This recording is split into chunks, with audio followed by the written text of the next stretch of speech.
નમસ્કાર મિત્રો, હું doctor Karan Pateliya dental care and implant center મહુવામાં આપ સર્વે મિત્રોનું હાર્દિક સ્વાગત છે. તો આજે ફરી એક નવા કેસ જોડે આપણી સાથે આવી ગયો છું.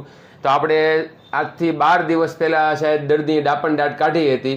તો આજે ટાંકા તોડ્યા છે દર્દીના, અને આજે દર્દીને અનુભવ પૂછશે કે સારવારમાં કેવો અનુભવ રહ્યો. શું નામ બેન તારું? કાજલ. કાજલબેન. કાકા તમારું શું નામ? આ તમારી છોકરી છે? કયું ગામ તમારું? તારે કેટલા વર્ષની ઉંમર બેન?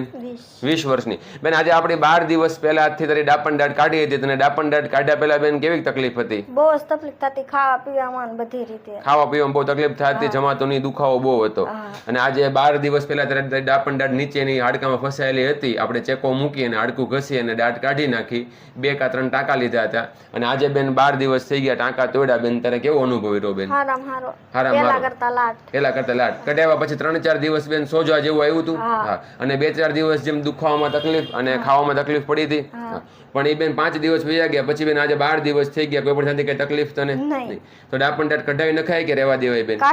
કાઢી નખાય તો જ રાહત થાય. તો મિત્રો તમે જોઈ શકો છો કે ડાપણ દાઢ કઢાવો અને 3-4 દિવસ સામાન્ય દુખાવો રહે છે, સામાન્ય જમવામાં તકલીફ પડે છે, પરંતુ એ પછી ડાપણ દાઢનો દુખાવો સાવ જતો રહે છે, દર્દીને કાયમી માટે શાંતિ થઈ જાય છે. એ ડાપણ દાઢ કઢાવી નાખવી એ જ સારો ઓપ્શન છે. બરાબર ને બેન? થમ્સ અપ.